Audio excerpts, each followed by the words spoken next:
Hey creatives, I'm C. Jordan Blacara, and welcome to the Whispering Worth to the World podcast. I'm a master certified life and artist coach who specializes in working with creatives.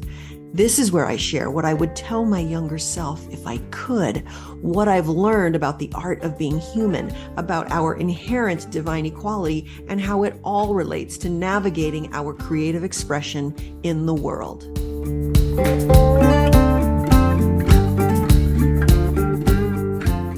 Parched Earth on the inside. One of my teachers who taught me about accessing and coaching the unconscious mind in order to create change was Melissa Tiers, and she once described the unconscious mind this way. Think of writing a book.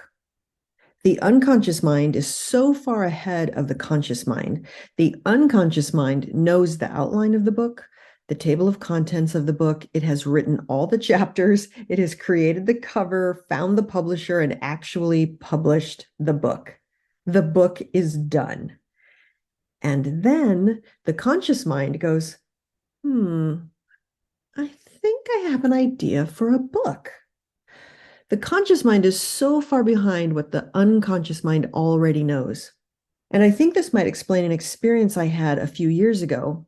There was a vision that I had often of parched earth. What I saw was a vast expanse of flat land with absolutely no growth that was so void of moisture and water that the earth had cracked and separated into dark crevices and gaps throughout the surface of the land. And this vision of parched earth was the representation of what it felt like emotionally inside of me.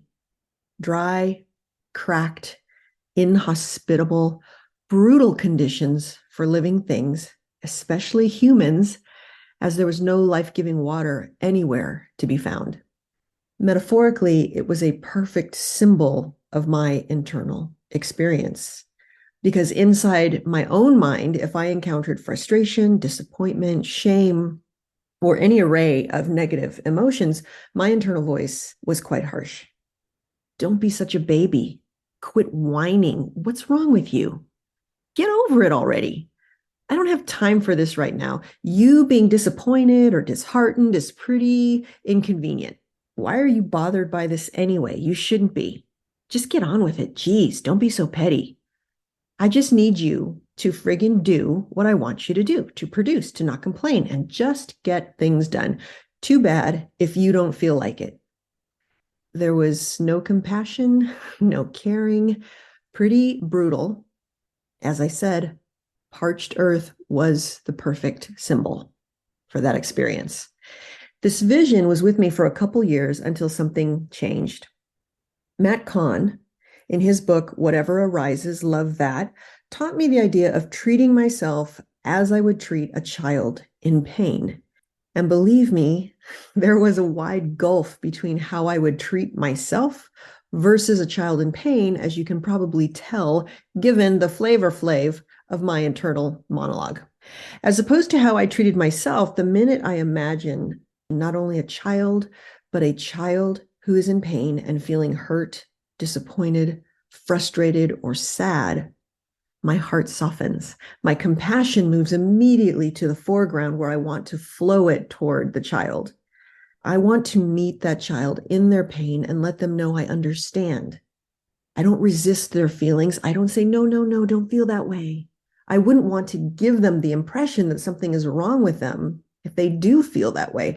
I want them to feel seen and know that whatever they're feeling is completely natural and allowed and okay. Like this. Okay, sweetie, I want to understand what's going on. Tell me all about it. Oh, I get it. It sucks when you drop your ice cream cone. Yes, I know it hurts when the other kids laugh at you or don't play with you during recess. Oh my gosh, yes, I know that it feels bad when your brother pulls your hair. When I imagine how I would treat a child in pain, it's like everything can wait. The world stops, and I immediately want to comfort them. Look them in the eye and say, what's going on? How are you feeling? Tell me all about it. I'll listen. And the loving, compassionate way that I would treat a child in pain was in stark contrast to the way I treated myself, period, let alone how I treated myself when I was in pain. My internal landscape was cold, cruel, brutal, mean, harsh, so unkind. In other words, parched earth. And so when I was introduced to the idea of speaking to myself like I would a child in pain, I took it seriously. I could immediately feel the difference between how I treated myself and how I would treat that child, though we were both in pain. So I began to speak to myself with that same comforting, compassionate, kind perspective that I would speak to a child in pain with. Sometimes it sounded like this. Oh, sweetie, I want to understand. What's going on? Tell me all about it. Oh, yes, I get it. It sucks when your mom has forgotten that she is your mother. Yes, Alzheimer's sucks. Oh, my goodness. She doesn't even know that she ever had a daughter. What a loss for you. How painful that must be. What sadness. What grief. Of course, I understand. It's okay that you feel this way. I'm right here, and I'll be here with you through this. At other times, it sounded like this. Oh my gosh, you're worried about what the artists in your classes are thinking. Of course, I get that. Of course, you want them to like you and love your classes. Yes, I know how uncertain it feels when you launch a new program and you are worried that no one is going to show up and no one's going to sign up. That makes so much sense. I understand. Oh my gosh, yes, I know that it feels bad when things don't turn out like you wanted them to. When I started experimenting with speaking to myself this way, I immediately felt the difference. Rain started to fall on parched earth.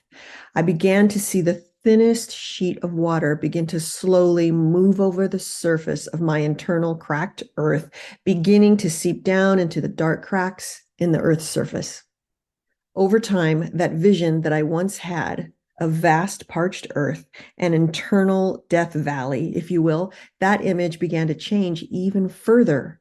At times, I would see a body of water where once there was parched earth. At other times, I saw lush green grass and a huge tree, providing a wide canopy where many people could rest in shade on a hot day. The landscape had become hospitable to growth. Where once there was a severe drought, water could now flow, things could now grow. My internal landscape had become loving, lush, hospitable, kind, compassionate. We know, we really know that children do not thrive under cruel, brutal, mean, unkind conditions. We instinctively understand that they benefit from loving kindness and compassion. When we allow them to feel their feelings, those vibrations and feelings can move through them so effortlessly. They feel them and then move on easily, naturally. Things can move through them without getting caught and stored for later when they will eventually need to be dealt with at some point. We know instinctively that it's okay for a child to be disappointed because they dropped their ice cream cone, don't want to do their homework, or want to stay up past their bedtime. And yet we withhold this kind of treatment toward ourselves when we face our grown-up versions of disappointments, dashed expectations, and negative emotions. But when we're in pain, I don't think we're really that different from children in pain. We are upset, mad, frustrated, sad, or feeling some sort of negative emotion. Maybe we all deserve to be treated in the way we would treat a child in pain. With an open heart, with a kind heart, with a compassionate heart, with a loving heart, with an understanding heart. Maybe you have experienced parched earth like I have. If you are heartless toward yourself in any way, if you treat yourself with cruel dismissal and disregard, if you shame yourself by saying you shouldn't feel what you in actuality do feel, if you shame yourself by saying you should be better than you are, and by better, you mean you shouldn't be having normal human thoughts, emotions, and experiences, if you experience any level of parched earth in your internal landscape, give this a try. Speak to yourself in the way you would speak to a child in pain. You might find that becoming a loving, kind, compassionate, understanding witness to yourself, to your own internal human experience, would be beneficial, like it was for me. You will likely feel better like I did.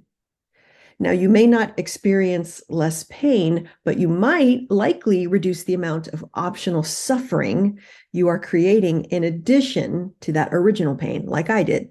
As the Buddhists describe, we may still experience the first arrow caused by normal human life, which includes painful experiences like heartbreak and loss, but we can reduce the amount of time we experience a second arrow of self-judgment, shame, or blame turned inward. We can reduce the optional second, third, and fourth arrows.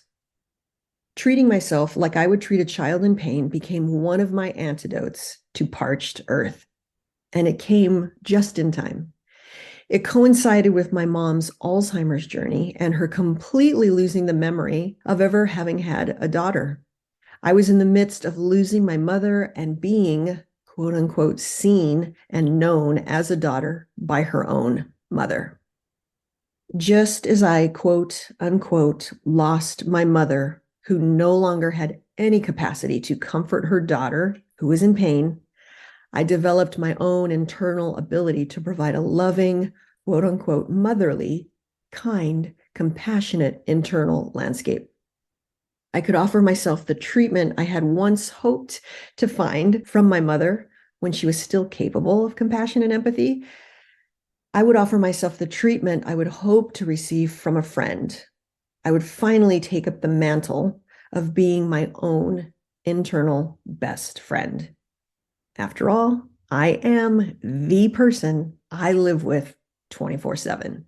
So I worked to become the internal roommate, the internal friend, the internal presence that spoke in a loving voice to myself, to me, and provided a safe internal environment to just be me and experience whatever came up for me. And it is a process. I don't do it perfectly every minute of every day, but so much more, my friend, so much more and more all the time. And that is how Parched Earth was transformed into a lush, loving landscape of internal acceptance, understanding, kindness, and compassion, all for the price of learning to treat myself and speak to myself like I would to a child who was in pain.